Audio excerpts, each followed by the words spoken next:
क्या आप अपनी शादी के दिन बारिश होने से रोक सकते हो? अब कभी भी किसान की फसल पानी के कारण नहीं सूखेगी। अब दिल्ली जैसे शहरों में एक्यूआई 400 पार नहीं होगा। नमस्कार दोस्तों, कभी कभी कुछ जगह पर सूखा पड़ जाता है, खेतों में पानी नहीं होता है, नदियाँ सूख जाती हैं और लोग परेशान हो जाते हैं। ऐसे वक्त में साइंटिस्ट एक स्पेशल तरीका यूज करते हैं, आर्टिफिशियल रेन, जिसे क्लाउड सीडिंग भी कहा जाता है। इस टेक्निक से हम बादलों को बारिश करने में मदद करते हैं। आज हम इस टेक्नोलॉजी को बिल्कुल सिंपल शब्दों में समझेंगे कि क्लाउड सीडिंग कैसे होती है, कौन कौन से देश इसका इस्तेमाल करते हैं, कितना पैसा लगता है, कौन कौन से केमिकल्स यूज होते हैं और किसानों और आम लोगों के लिए कैसे फायदेमंद है। सबसे पहला सवाल, आर्टिफिशियल रेन क्या होती है? आर्टिफिशियल रेन का मतलब होता है इंसानों के द्वारा बारिश करवाना। जब नेचर सही वक्त पर बारिश नहीं करता है, इसमें क्लाउड्स के अंदर कुछ केमिकल्स छोड़े जाते हैं जो क्लाउड के अंदर बर्फ के छोटे छोटे क्रिस्टल्स बनाते हैं और फिर क्लाउड्स इतने हैवी हो जाते हैं कि रेनफॉल स्टार्ट हो जाती है। इस प्रोसेस को क्लाउड सीडिंग बोला जाता है। और अब बात की जाए अगर उन देशों की जो आर्टिफिशियल रेन का इस्तेमाल करते हैं, आज दुनिया के काफी देश क्लाउड सीडिंग का यूज करते हैं। अगर पहले बात की जाए यूनाइटेड स्टेट्स की, तो वो एग्रीकल्चर और स्नो पैक बढ़ाने के लिए ये टेक्निक रेगुलरली इस्तेमाल करते हैं। चाइना दुनिया में सबसे ज्यादा आर्टिफिशियल रेन कराता है। बीजिंग ओलंपिक्स में स्मोक कम करने के लिए आर्टिफिशियल रेन कराई गई थी। बात की जाए अगर यूएई की, तो यहाँ बहुत ज्यादा गर्मी होती है, इसलिए बारिश आर्टिफिशियली कराई जाती है ताकि हवा थोड़ी ठंडी हो जाए। बात की जाए अपने देश भारत की, तो इंडिया में भी राजस्थान, कर्नाटका, महाराष्ट्र में बारिश कराई गई थी जब ड्रॉट हो गया था। ऑस्ट्रेलिया, इजराइल, थाईलैंड, इंडोनेशिया, ये सब देश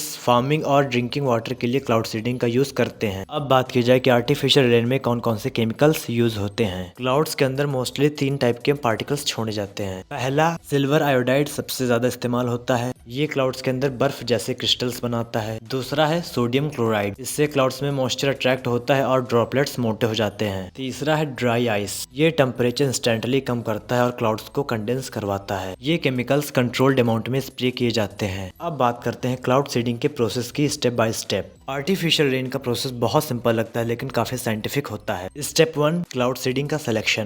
पहले साइंटिस्ट ऐसे क्लाउड चूज करते हैं जिनके अंदर ऑलरेडी मॉइस्चर होता है। जिस क्लाउड में पानी ही नहीं हो उसमें से बारिश नहीं करवाई जा सकती। फिर स्टेप 2 में एयरक्राफ्ट रेडी होता है। एक स्पेशल एयरप्लेन उड़ता है जिसमें मशीन लगी होती है जो केमिकल्स स्प्रे कर सकती है। फिर प्लेन क्लाउड के अंदर जाता है, प्लेन डायरेक्टली क्लाउड के लेयर में एंट्री करता है और फिर वो केमिकल रिलीज करता है। जब सिल्वर आयोडाइड या साल्ट स्प्रे किया जाता है तब क्लाउड हैवी हो जाते हैं। क्लाउड के अंदर मॉइस्चर यूनिट होता है, ड्रॉपलेट मोटे होते हैं और फिर बारिश स्टार्ट हो जाती है। अब बात की जाए अगर एक बार की क्लाउड सीडिंग की कॉस्ट कितनी होती है। हर देश में कॉस्ट अलग अलग होती है बट ग्लोबली एवरेज 40 लाख से 3 करोड़ पर ऑपरेशन है। इस कॉस्ट में इंक्लूड होता है aircraft rent, fuel, chemicals, weather team, radar monitoring, pilot and safety team. UAE जैसे देश सालों में करोड़ ऑफ डॉलर्स खर्च करते हैं। और हाँ, लोगों का एक और सवाल, क्या आर्टिफिशियल रेन लोग अपने पर्सनल कामों में यूज कर सकते हैं? तो इसका सीधा जवाब है नहीं। क्लाउड सीडिंग नॉर्मल पब्लिक अपने पर्सनल कामों के लिए यूज नहीं कर सकती क्योंकि इसके लिए एयरक्राफ्ट चाहिए, गवर्नमेंट परमिशन चाहिए, वेदर डिपार्टमेंट का अप्रूवल होता है, बजट बहुत हाई होता है, एनवायरमेंट चेक्स मैंडेटरी होते हैं। मान लो शादी में बारिश होने का डर है,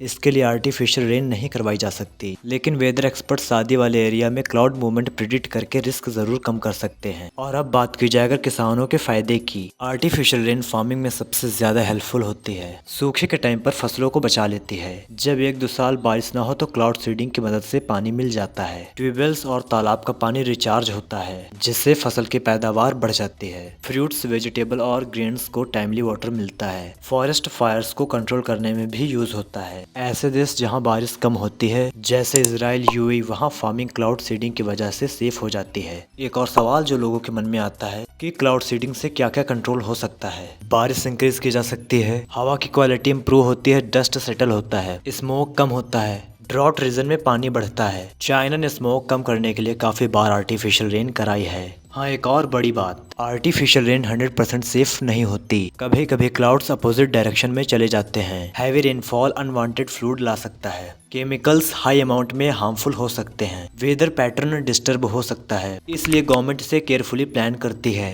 अब बात करें कंक्लूजन की, तो आर्टिफिशियल रेन एक पावरफुल साइंटिफिक टेक्नोलॉजी है जिसे सही तरह यूज किया जाए तो ये ड्रॉट, फार्मिंग, स्मॉग और पानी के क्राइसिस को सॉल्व कर सकता है। ये नेचुरल रेन का रिप्लेसमेंट नहीं, पर इमरजेंसी में एक सुपर हेल्पफुल सोल्यूशन बन जाती है। अगर हम साइंस को सही तरह समझे तो हम पानी का फ्यूचर सिक्योर कर सकते हैं। और आखिर में बस अब मैं यही बोलूंगा, टेक्नोलॉजी जब नेचर का साथ दे तो हर सूखे जमीन को बारिश मिलती है।